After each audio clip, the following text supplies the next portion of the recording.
Hello and Happy New Year. This is Thomas at British Culture Albion Never Dies, and I hope you had a wonderful holiday season.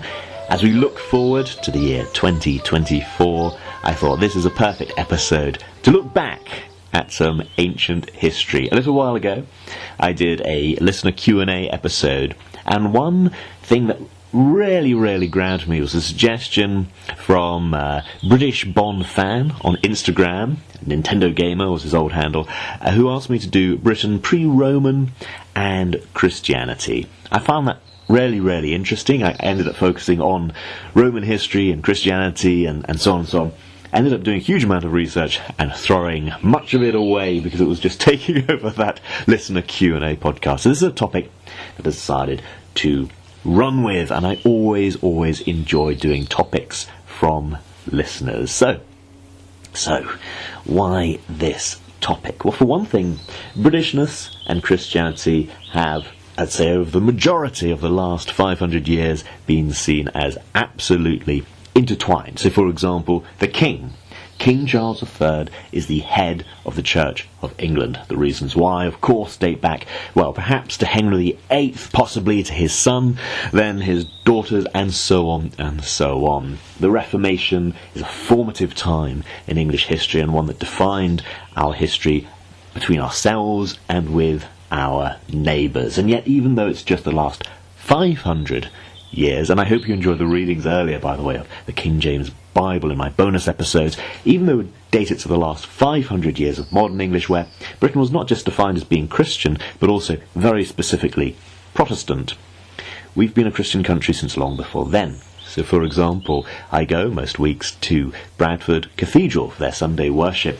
It is the oldest building in continuous use in Bradford, and even though it is an ancient building, well, better part of about 1,000 years old, it was built on the site of an even older place of worship. It is at the top of a hill that overlooks the broad ford that made Bradford, but it is a fascinating location. There used to be a stone cross. It's thought originally a wooden cross, but there's a stone cross on the top of that hill. That cross had very intricate carvings, and we know this because that cross became part of the very walls of the modern building. It evolved over time, but you can still see those earliest pieces of history. You walk into the church, the cathedral, you turn left, carry on until you start to get towards one of the chapels, and you can see it along the wall to remind people of that ancient heritage. So for us, of course, it seems very ancient. I was recently at a church in Brompton, near Northallerton, again in Yorkshire, this time North Yorkshire, and there's a church which has Viking carvings at the front, near the nave, and these are ancient non-Christian carvings which were preserved by the church. The reason we have them is because they're taken into the church, and so they haven't been terribly weathered.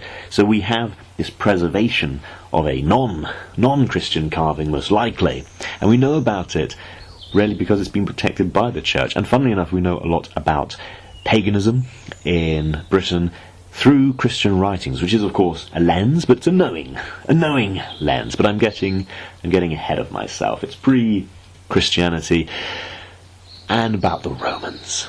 Of course, Britain does have a great claim to fame, which is the first Christian emperor of Rome was proclaimed in York in AD 306. So Constantine I, born in the year 272, died in the year 337, good stretch, often known as Constantine the Great. He was the first Christian Roman emperor. And you can still see his statue. You go to York Cathedral, and again outside there you've got the great statue of Constantine looking at his sword, and of course the sword forming a kind of cross, and nearby is the Roman column. But again, if I go right back to the very beginning of written history, and written history is what I find most interesting, because obviously you have Stonehenge and you have Barrows, and you do have really interesting archaeological sites dating back thousands and thousands of years. However, I do find it much more interesting when you can read. I like reading. And you can find, well, you can at least find out some names. So Pythias, I mentioned in the previous Q&A, was probably the first person to write about Britain that we know about. Largely we know about him through other people kind of writing about him and making reference to this great scholar who gave us an insight into these bizarre little islands far, far away from ancient Greece. But we know largely about his On the Ocean and these great books because other people like Polybius referred to him, and Polybius was writing about 200 to 118 BC. Hard to date. Anyway, the comments that he made on the native drinks of cereals and honey, the use of threshing barns contrasting with open-air threshing, it shows kind of an acute observation. And as I say, normally at school we wouldn't focus on these things. At school we'd often go back to the Roman Caesar, Julius Caesar. Of course, we all learn about Julius Caesar at school. We've got the great Shakespeare play. That's probably my favourite Shakespeare play. He, of course, came, saw and conquered Britain, or at the very least he visited and was able to shake a few coins out of the local chiefs and then head back and never return. Britain was largely left alone for a good 80-odd years before it got properly conquered by another less interesting and less memorable emperor. But the Roman Caesar we do learn about, as I say, in school, but also from such important texts as Asterix and Obelix, the French language comic books, which get translated into almost every language. And I always think, a good British school library has so many of these in so many different languages. I'm told this may have passed, that this may date. I mean, to be fair, the Asterix and Obelix in Britain was released originally in 1965 in different little editions, and I think the next year as a single volume. That means that some of those references were really dated, so I think reading it as a child, there were some things I found truly baffling. The bits that I found easiest to relate to were, funnily enough, the Roman bits, because you can go and see Roman ruins in Britain, which makes it really interesting. But as I say, a lot of us go to Julius Caesar because he came, he saw, he conquered, and he also wrote good stuff in the Bello Gallico, the Gallic Wars. Not the Roman Wars, it's probably what the Gauls called them. But anyway, the Bello Gallico. So, as a few times before, I just really wanted to get back to the original writings, and I found one out of copyright, so it's a 1908 translation. I just found this really interesting. I will read it and perhaps make a few of my own remarks. Caesar wrote, "The inland portions of Britain are inhabited by those who themselves say that according to tradition they are natives of the soil. The coast regions are peopled by those who crossed from Belgium for the purpose of making war. Almost all of these are called by the names of those states from which they are descended, and from which they came hither. After they had waged war, they remained there and began to cultivate the soil. The island has a large population with many buildings, constructed after the fashion of the Gauls, and abounds in flocks. For money, they use either gold coins or bars of iron of a certain weight. Tin is found in the inland regions, iron on the seacoast, but the latter is not plentiful. They use imported bronze. All kinds of wood are found here, as in Gaul, except the beech and the fir trees. They consider it contrary to divine law to eat the hare, the chicken, or the goose. They raise these, however, for their own amusement and pleasure." Thank you very much, Julius Caesar. I am now thinking about what one can do with a hare, a chicken, or a goose for amusement or for pleasure. Anyway, Caesar continues, "The climate is more temperate than in Gaul, since there are fewer periods of cold." Thank you, Julius Caesar. I am now considering how the climate in Britain is more temperate than in Gaul, which of course maps largely to modern-day France. So Britain has a better climate than France, according to Julius Caesar. Well, if you hadn't heard it before, you've heard it here now. Okay, continuing with Caesar. "By far the most civilized are those who dwell in Kent." Again, thank you, Caesar. I'm now considering that he's never come up to Yorkshire. But are they the most civilised in Kent today? Well, Well, do message me. You've got my email address, which is albionneverdies@gmail.com. Of course, you can contact me on Instagram at FlemingNeverDies. However you choose to contact me, I'll be very curious to know if you think the most civilised part of Britain is Kent. Maybe. Anyway, Caesar continues. Their entire country borders on the sea, and they do not differ much from the Gauls in their customs. Very many who dwell farther inland do not sow grain, but live on milk and flesh, clothing themselves in skins. All the Britons paint themselves with woad, which produces a dark blue colour, and for this reason they are much more frightful in appearance in battle. They permit their hair to grow long, shaving all parts of the body, except the head and the upper lip. 10 and 12 have wives common among them, especially brothers with brothers and parents with children. If any children are born, they are considered as belonging to those men to whom the maiden was first married. This is their manner of fighting from chariots. At first, the charioteers ride in all directions, usually throwing the ranks into confusion by the very terror caused by the horses, as well as the noise of the wheels. Then, as soon as they have come between the squads of horsemen, they leap from the chariots and fight on foot. The drivers of the chariots then withdraw a little from the battle and place the chariots together, so that if the warriors are hard pressed by the number of the enemy, they have a safe retreat to their own. Their horsemen possess such activity, and their foot soldiers such steadfastness in battle, and they accomplish so much by daily training, that on steep and even precipitous ground they are accustomed to check their excited horses, to control and turn them about quickly, to run out on the pole, to stand on the yoke, and then swiftly return to the chariot. Well, that was from Julius Caesar's De Bello Gallico, the Gallic Wars. Just a little bit on Britain, because of course Britain was a bit of a side quest for him. His main quest was to conquer Gaul, which he did well, battling against, I think, Vercingetorix was the Gaul he battled against. Do message me if I'm wrong on that. And of course, Asterix and Obelix, who really caused him a lot of trouble, according to the comic books. Anyway, ultimately Britain was conquered, not by Caesar, but by his successors, and as I say, as you travel about, whether in Chester, whether along the Roman road, even in London, you can find all kinds of interesting bits and pieces, and of course the Roman bath at Bath. But I always find it interesting, the writings from Hadrian's Wall. There are a number of walls that were intended to delineate the border between Roman Britain and non-Roman Britain, and we tend to kind of easily think of that as England and Scotland now, but of course they don't quite match, and that's not how they were considered at the time. Anyway, it's kind of a control checkpoint. We know this from writings from Hadrian's Wall because, as you may know, Britain can be quite damp, and the north of Britain very damp, and so all around Hadrian's Wall you get the peat bogs and so on, which preserves writings wonderfully well. So the best known ones are the Vindolanda tablets, known as the Vindolanda letters, and they're thin pieces of wood about the size of a modern postcard.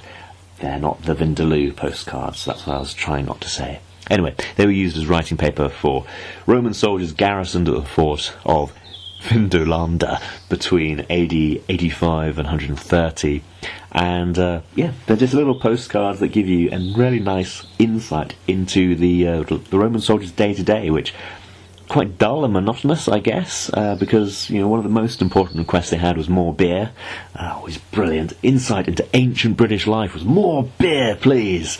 And one I really like, I have sent you pairs of socks from Satua, 2 pairs of sandals, and 2 pairs of underpants. So again, we have ancient writing about underpants and socks with sandals. So surely giving us a great insight into ancient Britain. Of course, the Romans left Britain, and it's an interesting thing. When did Roman rule end? I decided to have a quick look at Wikipedia, not because it's the best, but because it's, frankly, the easiest reach, and it is a really complex topic, so I thought how best to simplify. So, the end of Roman rule is a transition. It's a process. Ended in different parts of Britain at different times and in different circumstances. According to Wikipedia, in AD 383, the usurper Magnus Maximus withdrew troops from the northern and western Britain, probably leaving local warlords in charge. Then, in 407, the usurper, Constantine III, not the first, the third, took the remaining mobile soldiers to Gaul in response to events at the time. Gradually, bit by bit, you get this transfer of power from the Romans to their local allies, from their local allies to whoever else. One of the most interesting pieces I've come across, more of a debate than a single source, was that life for a time just carried on. Most people didn't think that they were living through some kind of fall, because after all it starts, we tend to think in the year 383. We don't normally think of it as being, no longer Roman until perhaps the mid-6th century. So it's a process of, hundreds of years. It's not in a single lifetime, it's not in a single day or month or year. There's no point where people wake up and think, it's no longer Roman. It's just a gradual evolution. You might notice, for example, the Romans had their, theatres built out of stone, and maybe it gets a bit chipped, maybe it gets a bit old, so you construct a bit to replace it with wood or a local stone rather than expensive foreign stone. You might see what we might term today a bit of devolution from these Italianate rulers to local rulers who are operating under their authority towards them just kind of operating on their own authority. After all, there were quite a few Roman governors when they came to Britain, found how remote it was from the rest of the empire, and kind of just declared independence, on some occasions allowed to rule by themselves for quite substantial periods of time, issuing their own coins and so on, before eventually going back into the fold. So it might have just been seen as a normal part of life. Yes, they declared independence, but we've done that before. It doesn't mean anything. We might have seen some loss of trade, but they might just think, well, that's how it is, Sometimes you get more trade, sometimes you get less. We used to trade with these people. Maybe it's their problem, not ours. We're good to buy local products. So there is a really interesting question. People who lived through the fall of Rome, at least in Britain, did they think of it as permanent? Were they even aware? Did they care? Did they think of it as the fall of Rome, or did they think of it as the rise of their own little tribes? However they thought of it, later people recorded it in very interesting ways. So, for example, the Angles, the Saxons, the Jutes, and so on, the Germanic peoples who came in and kind of replaced the Romans, ended up uniting with a single kind of Germanic language we know as Anglo-Saxon or Old English, and they refer to their mythical founders, Hengist and Horsa. And there's all kinds of myths and legends around them. Maybe they were originally brought as mercenaries to advise the king of Kent, and then ended up becoming the first Jutish kings of Kent. Some scholars say that the Hengist and Horsa are just mythical figures. We don't know who they are, because, the Dark Ages, as we used to call it, is a period where we have very little writing and very little reliable writing. It's only when we have Christianity coming back that we start to have, actually reliable records, because things are being written down. One of the key figures for that is the Venerable Bede. I was a bit surprised when I looked on Wikipedia. He's not the Venerable Bede, he's just Bede. I'm pretty sure he's been known down the ages as the Venerable Bede. So I think I'll carry on with that. He wrote the ecclesiastical history of the English peoples, but it wasn't purely about ecclesiastical matters. It touched on a great deal. So, for example, Hengist and Horsa, I think, are partly known through his writings. He was declared Doctor of the Church by the Pope. He's the only native of Great Britain to achieve this designation. He was a very skilled linguist and translator, so he made the works in Latin and Greek of the early church founders accessible to his fellow Anglo-Saxons. So he really was an interesting figure, very, very formative. But as I say, a lot of how we view, after the Romans towards what we now think of as the medieval era, a lot of this we know about because of Bede and people influenced by Bede. If I head towards a modern scholarship, then I'd pick up the Oxford History of England. Now, this is actually a 1940s book that I've got. Yeah, this one was first published in 1943. Good bit of scholarship on, what is Englishness, the Oxford History of England. Of course, at that time, when you refer to the history of England, it doesn't necessarily just mean what we now think of as England. It will include Scotland, Wales, Ireland, and so on. It's people who classically speak English. It's much debated now, and I do occasionally get messages from people saying, oh, just debating the whole thing. That's why I call it Albion Never Dies rather than England Never Dies or Britain Never Dies. You can get caught up in language. You could call this the Oxford History of Albion, but they don't. Very importantly, they don't. Sir Frank Stenton wrote his work on Anglo-Saxon English, and as I was asked about kind of paganism in Britain and so on, pre-Christian Britain, I thought I'd go straight to chapter 4, where he talks about the conversion of the English people. So strap in, because this is a really well-written piece, and I'm simply going to read this one out without too many of my own interruptions, because I do find it fascinating. The heathen background of Old English history is impenetrably vague. The names of the chief divinities of English worship have been preserved, and a few specific practices have been recorded by historians anxious to condemn them. Writers concerned with the saints of the conversion could not avoid an occasional reference to the temples, idols, and priests of heathenism, and the principal scientific work of the pre-Danish period, the De Temporum Rationae of Bede, records a few pieces of information about the chief festivals of the heathen year. As a collection of isolated facts, the English contribution to the general stock of knowledge about Germanic paganism is by no means negligible, but it is indefinite at almost every crucial point.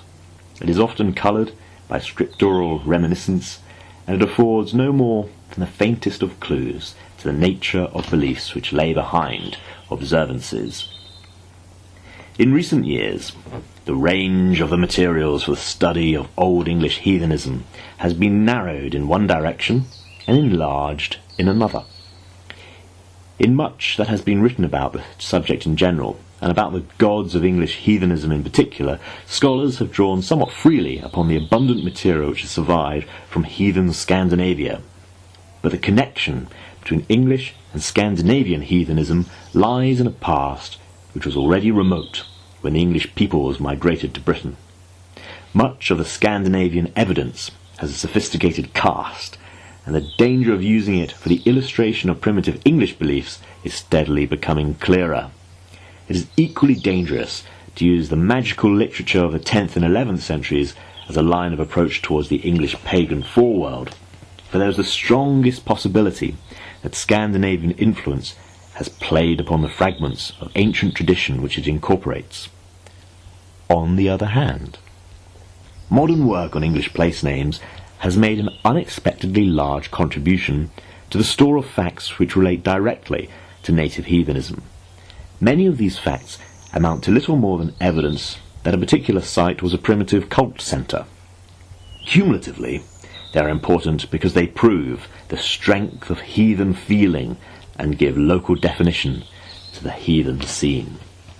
The most important of the literary sources of information about Old English heathenism is the section of the De Temporum Rationae in which Bede names and describes the months of the Anglo-Saxon year.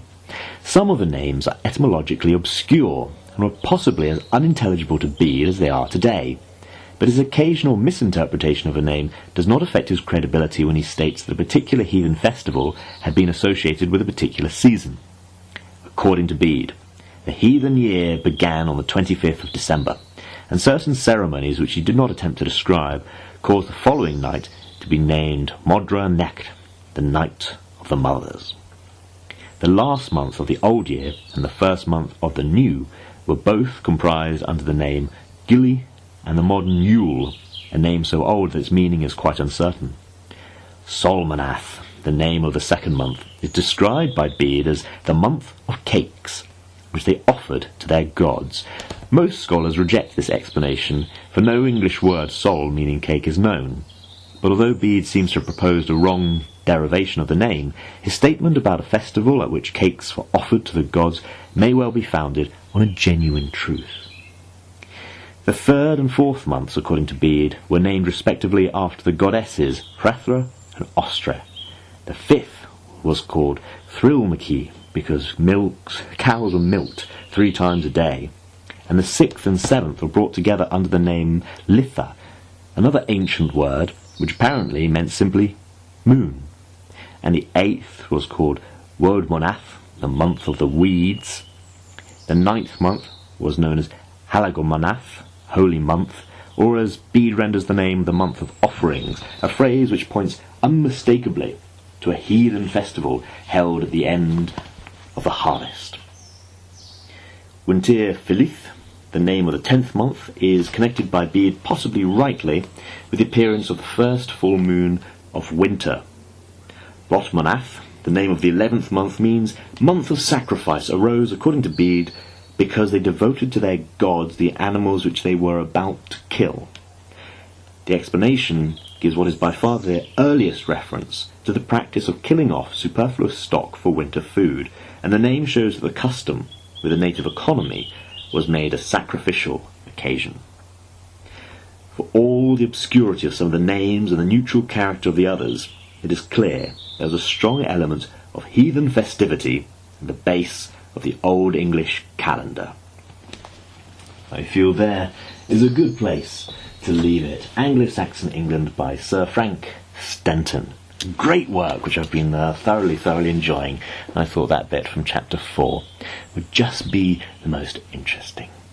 Describing the months of the year, as we are at January, of course named after the Roman god, Janus, the god with 2 faces, one that always looks to the future and one that looks to the past.